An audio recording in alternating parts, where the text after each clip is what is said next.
Tous les jours, dès 11h30, les Muses du Midi se réveillent pour puiser l'innovation dans le passé. Nicole Krauss-Sotelo, muse du disco, et Adèle Ledoux, muse de l'innovation, vous accompagnent sur l'heure du dîner pour vous redonner de l'énergie sur le rythme de la musique sur les ondes d'Écho FM 102.9. Bon midi tout le monde, j'espère que vous allez bien. Salut Adèle. Salut Nicole, ça va bien? Ça va super bien, on a une super belle journée ensoleillée enfin. Oui. Malgré qu'il fait un petit peu froid en ce vendredi, mais bon, c'est la fin du mois de février, on est content d'être ici avec vous aujourd'hui, où vous soyez au travail, aux études, à la maison, dans votre pause dîner, on est bien contente de faire partie. De vous accompagner pour votre heure du dîner. Oui, aujourd'hui on a une émission qui va être assez le fun, je peux vous dire, on se fait beaucoup plaisir, on se fait danser, on se fait bouger, et je pense que vos boss seront pas contents, vos enseignants seront pas contents non plus parce que vous allez avoir le goût de participer, de nous écrire, puis même que avant de commencer avec notre première chanson en force, écrivez-nous c'est quoi vous allez faire durant la semaine de relâche parce que là ça l'approche à très grands pas. Et puis écrivez-nous à la messagerie au 102992, on attend vos réponses et sans plus tarder, on va commencer en force avec Shake Your Booty de Casey and the Sunshine Band. On veut que vous dansez là, enlevez s'il vous plaît les fourmis dans votre corps.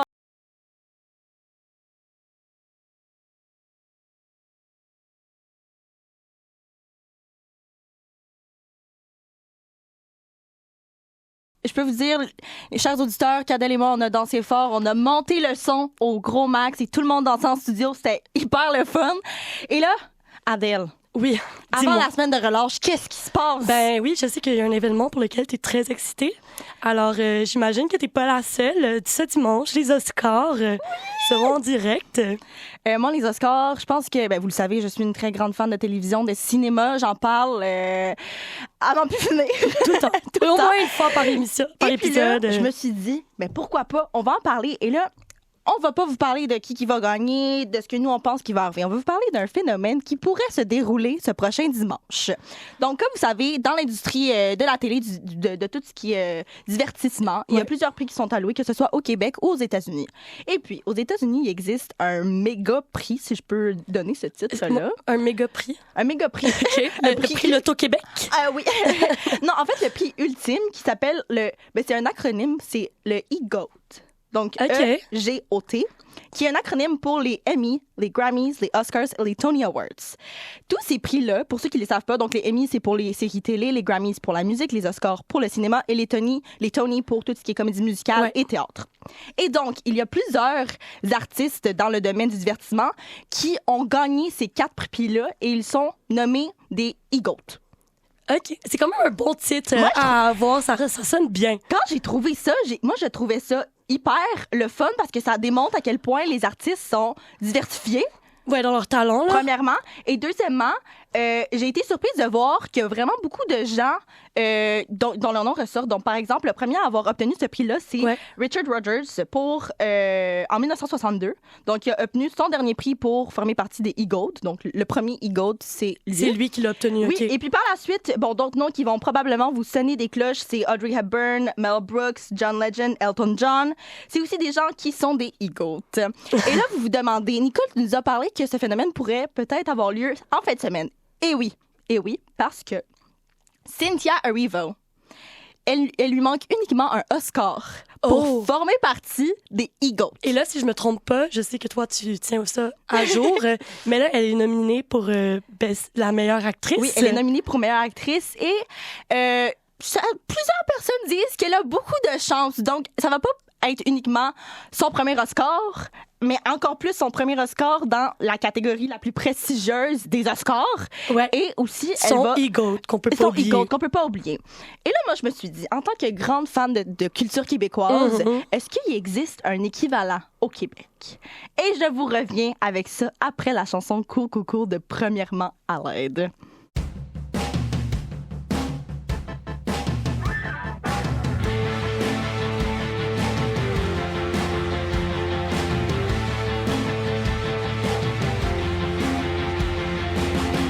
Vous êtes encore avec vos Muses du Midi préférés. Il est maintenant il est déjà rendu assez... L'émission avance vite, hein? L'émission avance vite, surtout et puis, avec de la bonne musique comme Coucou. Premièrement à l'aide, moi, c'est vraiment... c'est vraiment ma nouvelle découverte, en fait. C'est le premier hippie de Catherine Coutu, sous son nom d'artiste, premièrement à l'aide, qui a décrit comme indie rock halloweenesque. C'est quand même un drôle de terme, mais moi, ça me fait plus penser à une espèce de musique que je mettrais quand je marche seule dans la rue, ce qui me donne comme un petit boost de confiance. Ouais, OK. Alors, j'espère que vous aussi, sur votre heure du dîner. Aussi, pendant la chanson à la messagerie, ça rentrait comme une avalanche avec la relâche qui approche. On a Valérie qui nous a écrit pour nous dire qu'elle part au Nouveau-Brunswick pour rendre visite à des amis. Théophile rentre en France pour aller visiter ses parents. Et puis, Julia s'en va au chalet faire du ski avec des amis. Que des bons plans. Non, honnêtement, exactement. des bons plans. J'espère que vous allez écouter les Oscars dimanche. On revient sur notre sujet, justement. On en parlait plus tôt et je vous ai demandé, est-ce que vous pensez qu'il existe une équivalence au Québec? Moi, c'est quoi ta réponse, Adèle? Ouais, moi, tu sais, comme je les connais moins, surtout en ce qui concerne les cérémonies de prix, ouais, de je prix sais que t'es pas, au Québec. T'es pas folle comme moi. Non, exactement. Je suis pas full pin comme Nicole, notre chère Nicole. Mais tu sais, je connais les classiques, la 10, tout ça. Les Gémeaux, ouais. Oui. Mais je pense... Est-ce qu'on en a une pour le théâtre? Donc, non, les prix qui étaient alloués au théâtre ont été enlevés en 2008 et remplacés un peu. Ce que les gens disent, c'est qu'ils ont été remplacés un peu par les Olivier, donc les prix d'humour qui sont... OK, alors on aurait, nous aussi, un He Got. Oui, on aurait... Théoriquement, c'est pas officiel, évidemment. Là, c'est vraiment nous qui font des petites théories. Mais on a l'opportunité de pouvoir faire ça. Ben moi, je dis qu'aujourd'hui même, les Muses du Midi on se donne le droit de faire ça? Exactement. On l'instaure comme quelque chose d'officiel. Alors, comment s'appellerait notre EGOT québécois? Donc, j'ai concocté un petit nom et ça serait les GFIO. Okay. Les GFIO, acronyme de Gémeaux, Félix, Iris et Olivier. Gémeaux, évidemment, pour les séries. Félix pour la musique. Iris pour le cinéma et Olivier pour l'humour. Et là, Adèle, on ne s'arrête pas là. Oh. Parce qu'on a déjà des candidats pour être les premiers gagnants des GFIO. OK. Vas-y, fais-moi parvenir ta liste. On a Simon-Olivier Fecteau, qui a déjà aussi 3 prix et qui est concurrent pour être le premier GFIO. Et puis, on a Louis-José Hood, qui lui manque uniquement un Jutra pour obtenir un GFIO. C'est-tu pas merveilleux? Moi, ça m'impressionne vraiment beaucoup parce que, honnêtement, quelqu'un qui peut et chanter, et faire de l'humour, et faire de la télé, c'est toutes des choses que... C'est admirable. C'est admirable et je suis fière justement de voir que le talent du Québec est aussi bon. Diversifié. Diversifié, mon Dieu. Je veux dire, et déjà que moi, je trouve honnêtement que faire partie des GFIO, c'est plus difficile que faire partie des EGOT parce que l'humour, c'est un art très difficile. Ah, ben moi, je te confirme, je te trouve parfois comique. Je suis hilarante. Ma foi, ouais, exactement. Une vraie comédienne. Est-ce que je change mon nom de muse pour muse humoristique? Muse de l'humour. Ouais. Imagine, ça serait super drôle. Mais non, je me contentais d'être Non, je pense que le disco est vraiment dans ton ADN. Il n'y a pas un moment où je suis d'accord. Mais je suis super contente. Et là, on va écouter une chanson d'une autre concurrente, peut-être. Qui sait, on a Nanette Workman, qui est gagnante à la disque, évidemment. Il y a plusieurs années de ça. Mais aussi notre invité à l'entrevue plus tard, Émile Goudreau. Et peut-être... Bougreau. Excusez. Tout va bien. Qui pourrait être aussi pourrait peut-être gagner à un moment donné son GFIO.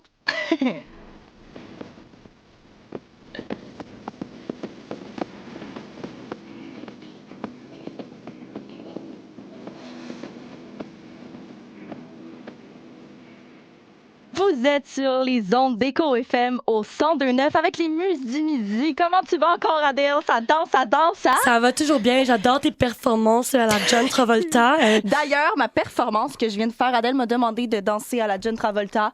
Elle va être mise sur notre application Écho FM. J'ai fait un petit tuto, quoi. Un petit tuto de comment danser sur Danser de Nanette Workman. Et là, on vous a dit plus tôt que, vous le savez, la relâche approche pour plusieurs d'entre vous. Peut-être qu'elle s'est déjà entamée aussi, parce que comme c'est vendredi, souvent, on prend un petit week-end de plus, on en profite, on passe samedi. Une vraie relâche, là, vraiment. Et je sais pas pour toi, Adèle, mais moi, tout ce qui est relâche, vacances de Noël, ça me ramène en enfance. Ça me rend nostalgique, puis c'est comme si je retournais à petite Nicole de 7 ans qui finit l'école et qui, là, s'en va en voyage avec ses parents puis son frère. Et qu'on s'en va faire plein d'activités. Oui, parce que toi, t'es vraiment une grande voyageuse. Oui. Alors, d'être en plus jeune enfance, t'étais... Moi, mais honnêtement, toutes mes relâches, je pense que la majorité de mes relâches, on les a passées en ski avec ma famille, évidemment, à écouter les Oscars. Parce que souvent, ont lieu durant la semaine de relâche. Mais aussi, on faisait du ski souvent. Et puis, j'y repensais plus tôt. Puis là, j'étais comme, hey, quand la relâche va commencer, le lundi, là, quand on va se retrouver en studio, pour moi, ça va être tellement comme un moment un peu chamboulant. Je vais être chamboulée par tout ça parce que, vous le savez, je suis une très grande nostalgique. Puis il n'y a pas quand il y a une occasion, tu sautes je dessus, mentionne. toujours. Et puis, je me suis dit, on devrait le mentionner parce que je pense que c'est une émotion que souvent, que tout le monde ressent. Oui, non, en effet.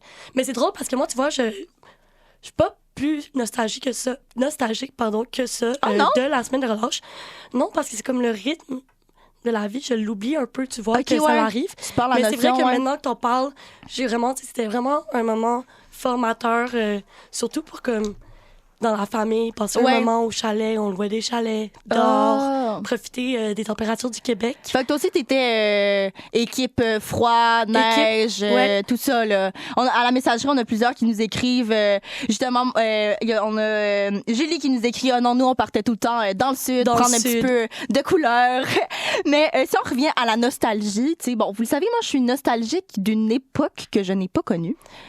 C'est pas pour rien que je m'appelle Muse du Disco. Hein. Je suis quelqu'un qui est extrêmement nostalgique des chansons des années 70 et c'est quelque chose qui m'a comme un peu bloquée parce que je me suis rendu compte que la musique et la nostalgie ont un lien très précis.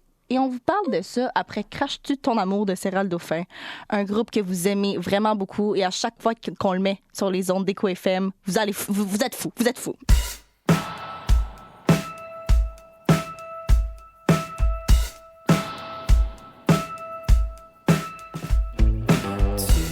Il est 11h51. Et là, juste avant de partir, là, on a Mourad qui nous a écrit que lui, il va toujours être nostalgique des années 2000. Donc, Mourad, tu fais partie de mon équipe des gens qui sont nostalgiques d'époques qui n'existent plus. Puis, une bonne manière que la nostalgie, souvent, là, comme moi, en tout cas, personnellement, une manière que je ressens la nostalgie, c'est vraiment par la musique. C'est quelque chose qui marque vraiment des souvenirs précis ou des temps dans ma vie. Hey, t'es la première personne que je rencontre dans mon cercle d'amis proches qui aussi ressentent ça. Moi, là, honnêtement, je me rappelle Tina Turner, OK? C'est très précis, là. Je vais dans le vif du sujet. Tina Turner, ses chansons sont les chansons qui ont marqué mon automne 2023. Quand je suis allée à Londres voir la comédie musicale de Tina Turner, j'étais immergée totalement. L'album a joué de manière continue toute la semaine et à chaque fois que j'entends une de ses chansons à la radio ou même que c'est nous qui font jouer une de ses chansons, il y a comme c'est comme si je prenais une fusée, là, puis je retournais dans le passé, puis je retournais à Londres en 2023. Non, ben, bon, c'est similaire, genre de façon similaire. C'est la même affaire. Souvent, des chansons que j'associe avec certains événements, certaines émotions aussi. Mais laissez-nous savoir dans la messagerie texte au 10292. Vous, c'est quoi les musiques, les chanteurs qui vous rendent nostalgique. Puis aussi quelque chose là, qui rentre un peu dans la musique, c'est les thèmes de séries. Vous savez que je suis une très grande fan de Filles de Caleb. Ça y est. Ouais. C'est correct, là. Je sais que t'es tannée que je parle des Filles de Caleb, mais je vais en parler encore parce que je sais que mes amis aiment ça. Ben, tu sais quoi, Nicole, on aime t'entendre parler de tes passions comme les Filles de Caleb. Moi, à chaque fois que j'entends mon oncle est aussi un très grand fan des Filles de Caleb, donc quand j'entends la trame sonore des Filles de Caleb partir, ou juste ABBA, vous savez que je suis une très grande fan d'ABBA, ces deux trames-là, je deviens folle. Je deviens folle. Et une autre chanson avec laquelle je deviens folle, c'est J'irai où tu iras de Céline Dion et Jean-Jacques Goldman. Cette chanson-là, à chaque fois qu'elle part, je me mets à danser le rock avec n'importe qui soit à moins de 3 mètres de moi. Et c'est là qu'on va jouer ça.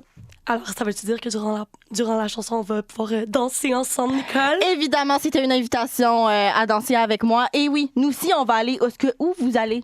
Vous allez aller durant la semaine de relâche et on part ça avec J'irai où tu iras de Céline Dion et Jean-Jacques Goldman.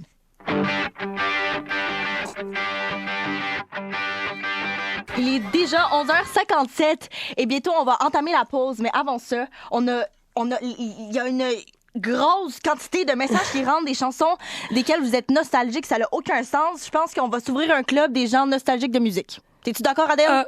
100% n'importe quand. Je vais être là, moi, pour vous parler de toutes les chansons qui m'ont habité en grandissant. Ah, j'ai hâte qu'on organise ça pour de vrai. En tout cas, après la pause, on va revenir. On va avoir notre magnifique invité avec nous, Émile Bourgault, qui va venir nous parler de tout et de rien, lui aussi. C'est un très grand fan de musique. Il est un très grand fan aussi de Cyril Dauphin, qui a joué plus tôt dans l'émission. Donc, on a bien hâte de discuter avec lui. Et en revenant de la pause, on a encore des sujets qui vous attendent. On revient tout de suite. Ici vos muses du midi préférées, Nicole Krauss-Sotelo et Adèle Ledoux. Et oui, c'est encore nous autres qui vont vous accompagner du lundi au vendredi de 11h30 à 12h30 sur les ondes de Éco FM au 102.9. On va danser, chanter et vous charmer, bien évidemment. C'est un rendez-vous. Et c'est le retour de la pause. On espère que vous allez toujours bien. Vous êtes encore avec les Muses du Midi sur les ondes de Éco FM 102.9. Et juste avant de parler avec notre invité, Émile, on doit vous annoncer malheureusement que la chanteuse Joni Mitchell vient de décéder. On vient de l'apprendre justement il y a quelques instants durant la pause. On voulait premièrement offrir nos condoléances à tous ses proches, sa famille, son équipe. Moi, Joni Mitchell, c'était une chanteuse que mon père appréciait beaucoup. Je pense que plusieurs matins, il y a plusieurs de ses chansons que je pense, non, du haut de ma tête, là, Gone Till It's Gone, Big Yellow Taxi, Free Man in Paris, c'est toutes des chansons qui ont joué chez moi, dans mon enfance. Donc, on parlait justement de nostalgie. De nostalgie, non, c'est ça. Tout est dans tout, hein. Donc, on lui souhaite vraiment de se reposer en paix. Et puis, nous, sans plus entendre, on a Émile Bourgault qui est en studio avec nous. Bonjour, Émile. Salut. Ça va bien? Ben oui, ça va très bien, vous autres? Ça va super bien. On est super contente de te recevoir aujourd'hui. Très heureux d'être là. Super. Contente aussi que tu sois parmi nous. Comme tu sais, ici, on est au Muse du Midi. Oui. On vient de parler d'une grande muse, une de nos muses à nous, Joni Mitchell. Mais nous, on se demandait, ça serait qui, toi, tes muses musicales, les personnes qui t'inspirent? J'ai beaucoup été inspiré par Émile Bilodeau. Ça a été une genre de révélation quand j'ai découvert sa musique. Je faisais déjà de la musique depuis un bout de temps, mais on dirait que ça m'a confirmé que la musique francophone se portait bien puis que c'était possible d'en faire même... j'étais jeune à l'époque, mais que c'est possible de se faire respecter dans l'industrie de la musique malgré tout. C'est tout un nom, donc vous avez le même nom, hein? Émile. Oui, ça tombe bien. Ça tombe bien. Une muse au même nom, c'est beau. Des fois, je me trompe moi-même. Ah ouais. Ah, c'est beau. Sa propre muse, quoi. En parlant justement de muse qui t'inspire, tu disais que la musique, Émile a un peu confirmé que tu pouvais faire ça de ta vie. Tu fais de la musique au secondaire, t'en faisais beaucoup aussi. C'est quoi qui t'a mené, à part Émile Bilodeau, à dire « Moi, je fonce, c'est ça que je veux faire de ma vie, de la musique ». J'ai exploré plusieurs instruments de musique. J'ai commencé à m'entourer un peu de gens qui aiment ça, qui en parlent, qui en partagent. Et puis, éventuellement, j'ai décidé de faire le saut en participant aux Francouvertes, qui a beaucoup aidé. J'ai fait ma première place des arts aussi. C'est des vitrines qui m'ont amené énormément, puis m'ont fait rencontrer encore plus de musiciens. Exactement. C'est ce qui t'a vraiment donné un œil dans l'œil public est venu à toi dans ces jours-là. Puis exactement. Pour ceux qui connaissent moins, Émile Bourgault, c'est un jeune chanteur qui est déjà sous le radar des musiciens québécois depuis 2019. Et puis, cet été, on est super contente que tu vas vraiment faire le tour de plusieurs festivals. J'en fais beaucoup. T'en fais beaucoup. T'es un gars de scène. Ton été va être chargé. On a le FEC qu'on va parler plus tard dans l'émission. On a aussi bientôt que tu pars pour Lyon pour le Festival de la chanson francophone. Pour toi, ça c'est pas rien, là, le Festival de la musique francophone. Pour toi, est-ce que c'est venu confirmer quelque chose de pouvoir faire partie de ce festival-là qui met en valeur justement les chanteurs francophones? Oui, puis des fois, je trouve qu'on a tendance à se dire que la musique du Québec, c'est de la musique au Québec. Fait que de voir que justement des artistes comme moi suscitent un intérêt en Europe, puis qu'on trouve que ma musique est valable à l'international puis intéressante pour des gens en dehors de la province, je trouve que c'est autant un avantage pour moi que pour la scène musicale dans son ensemble. Super. Justement, tu as eu ton premier album qui a paru, il va bientôt avoir 1 an. Oui. Fait que tu as eu le temps, j'imagine, de bien pouvoir t'asseoir avec ça. On voulait savoir, pour toi, ça représentait quoi cet album-là? Je pense que c'était un passage obligé qui me stressait un peu, mais qui a été vraiment le fun à faire paraître. C'est-à-dire que on dirait que dans la tête des gens, t'es pas un vrai artiste tant que t'as pas sorti ton premier album. Ça prend ça pour que on entend souvent les confirmer. C'est comme la petite marche qu'on doit tous atteindre avant de devenir chanteur pour de vrai. Et difficile à prendre, mais après ça va bien. Là.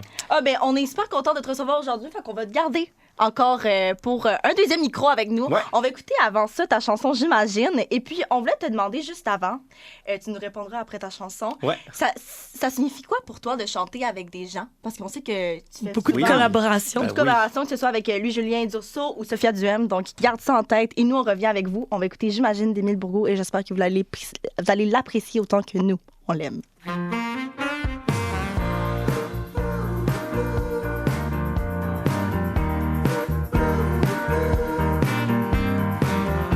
Et vous êtes encore sur les ondes de Écho FM au 102.9 et vous êtes en présence des Muses du Midi, donc Muse du Disco, moi et Muse de l'Innovation, Adèle. Oui, on a une nouvelle muse parmi nous. Vous savez qu'à chaque fois qu'on reçoit un invité, notre invité a l'opportunité de faire partie des Muses pendant un petit moment. Et donc, on a le Muse du Franco, Émile Bourgault, avec nous. Oui.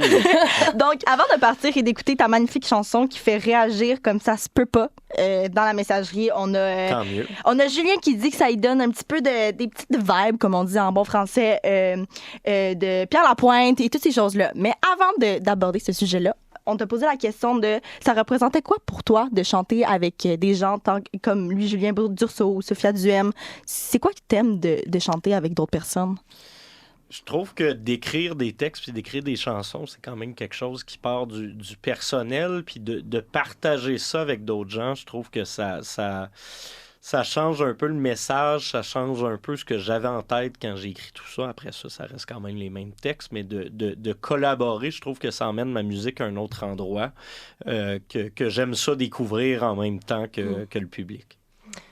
Justement, on sait que tu accordes une grande importance à la rédaction de textes, de chansons, aux paroles.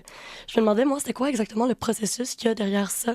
Juste l'inspiration ou... les gens qui t'inspirent aussi. La réflexion, justement, qui vient derrière la composition. Pardon. J'ai tendance à beaucoup réfléchir dans la vie puis à beaucoup me poser de questions. Fait que ça passe souvent de réflexions personnelles qui me trottent dans la tête longtemps. Puis que je finis par coucher sur papier. Puis après ça, tu sais... J'ai beaucoup de gens dans mon entourage. Je travaille avec Félix Diot, notamment sur mon album, que je respecte énormément comme artiste, qui a travaillé avec beaucoup de gens, puis qui, là, lui aussi, c'est un artiste à texte. C'est ça qui me marque le plus dans son art. Fait que de pouvoir partager ce côté-là avec lui, c'est super important puis super validant, je trouve. Ça t'entend dans tes textes, en fait, justement, l'importance que tu accordes aux paroles. Oui. Puis, justement, là, on a parlé plus tôt que tu vas faire partie du FEC. Oui. Ce prochain 9 juillet. Oui. Moi, je veux savoir, c'est quoi l'émotion que tu as ressentie quand on t'a approché pour faire le FEC? C'est le fun. Ma compagnie de booking puis mon entourage ont fait vraiment de la bonne job pour aller me chercher des gros festivals cette année. Puis le fait que j'étais allé à plusieurs reprises quand j'étais plus jeune, donc de participer à ça, c'est une belle fierté. On a hâte de te voir parce que oui, Adèle et moi seront présentes et même qu'on va animer les Muses du Midi en direct du Festival d'été de Québec durant tout le temps. Cool. S'il vous plaît, venez nous voir, Émile. J'espère que je vais être invité. Évidemment, on a besoin de notre Muse du Franco, on peut pas. Avec nous. Tu as le nouveau titre, tu dois venir, évidemment. Tu fais partie des Muses maintenant. Exactement. Moi, je voulais savoir, est-ce que tu es down de faire le FEC cette année? Est-ce que je suis down? Ouais. Ben oui. T'es down? Ben là. Mais on est tous down parce que là, on va écouter Je suis down de Rita Rita et on vous revient juste après.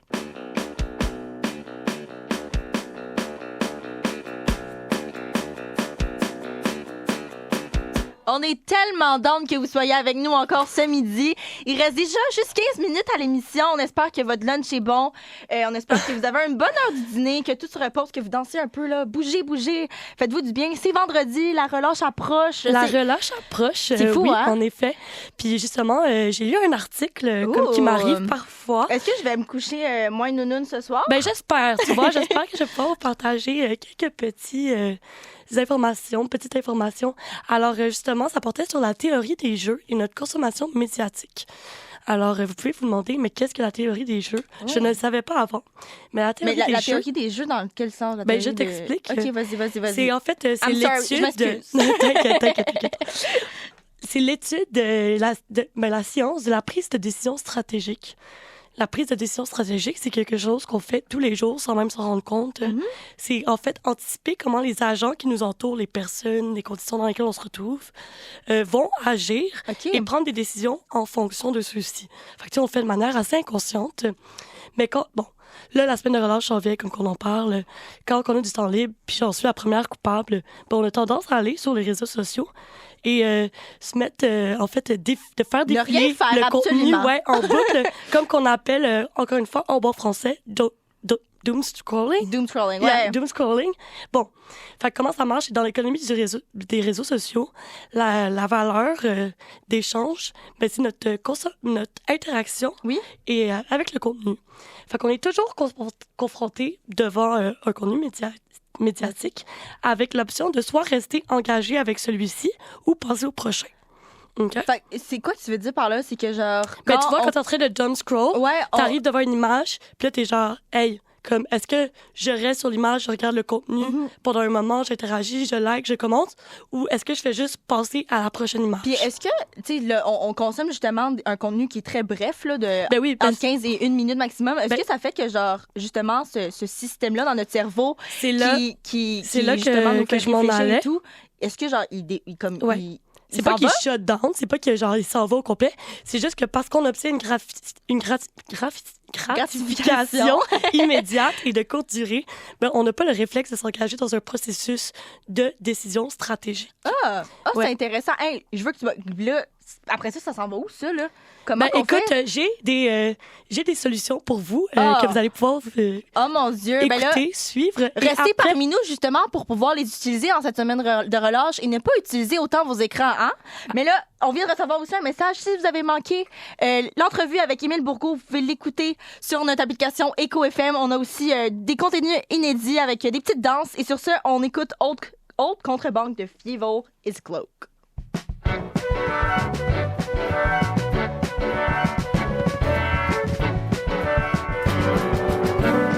Mon Dieu, tout le monde, je dois vous dire que Adèle ne se tenait plus de parler pendant la chanson. Premièrement, c'est une de ses chansons préférées, mais deuxièmement, elle est en train de me lancer toutes ses solutions concernant le jeu qu'elle appelle. Vas-y, là. Alors, je vous explique ce qu'on peut faire pour essayer de réduire notre consommation de médias et essayer de prendre un peu le contrôle sur la théorie du jeu. Alors, les solutions, c'est prendre conscience du jeu dans lequel on joue. Oui. Alors, c'est prendre conscience comment les médias ils fonctionnent. Par la suite, on peut essayer de challenger les règles du jeu et de se les approprier en notre faveur. Fait que, dans le fond, ça va être d'obtenir plus de gratification, oui. aujourd'hui. Gratification plus grande qu'une qui serait seulement éphémère. Alors, fait que juste interagir avec le contenu, mais de manière consciente. Donc, de consommer, justement, oui, on consomme tout le temps le média et tout, mais juste de faire attention de ne pas consommer de manière... durant une période longue sans détermination, mais justement aussi de se rendre compte, justement... une bonne manière de faire ça, c'est de choisir le contenu qu'on consomme et être intentionnel de comment on le consomme. C'est beau ça. Puis là, nous, on a décidé de vous faire plaisir parce qu'on sait que vous êtes des grands fans d'Alphonse Bisaillon. Donc, on vous fait jouer Blues Blanche, une chanson que vous adorez et qui vous accompagne durant cet hiver froid.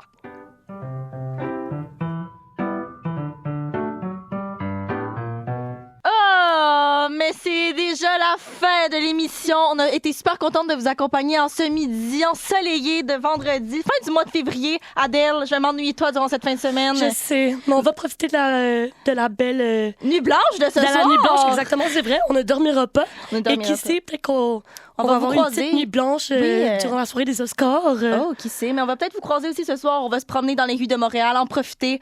Venez nous dire un petit coucou. On est tout le temps contente de parler avec vous. Et sur ce, on va se laisser sur une de mes chansons préférées. Et oui, je me fais plaisir. On va écouter du ABBA. On vous aime, nos chers auditeurs. On va vous allez nous manquer pendant ces 2 jours-là, mais on se retrouve lundi en force. Je t'aime, ma chère Adèle. Moi aussi, je t'aime, Nicole. Et on se retrouve ce lundi et on se dit So Long. C'est So Long de ABBA qui joue. Et oui, on est toujours thématique. Tout est dans tout. On vous aime et on se voit lundi.